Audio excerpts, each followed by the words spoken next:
me papuqet e kuqet Gjirokastrës për të zbuluar një thesar. Shiheni tani, ky është kati dytë i dyqanit Aurelit, që prodhon gjithë veshjet tradicionale të Gjirokastrës, por ç'është, mirë se të gjeta njerë, Aureli. Tani shumë interesante është kjo. Po. Kjo është veshja Ali Pashës. Po.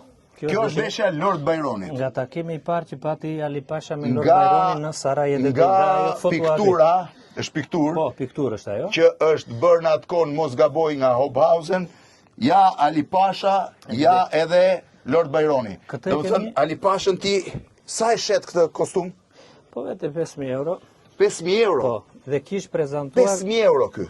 është prezentuar në 200 vjetorin e vdekjes Ali Pashës që u bë një simpozium në Tepele. Do me thënë, kjo është veshja Ali Pashës, vetëm duhet kisha fustanellën.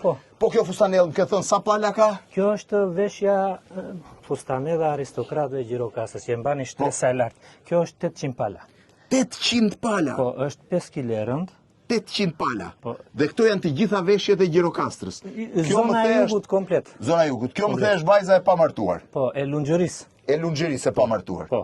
Ky është kostumi martesës. Ai është që merr nusja. Që merr nusja. Me të kaluar pastaj moshë. Mbas është martuar, ndrojnë këto të gjitha. Po. Sa kohë ke dyqanin?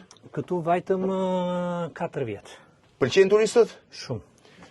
Me Aurelin, një nga dyqanet më të bukura që kam parë, ja dhe me veshjen e Ali Pashës. Aurel, faleminderit. Kënaqësi.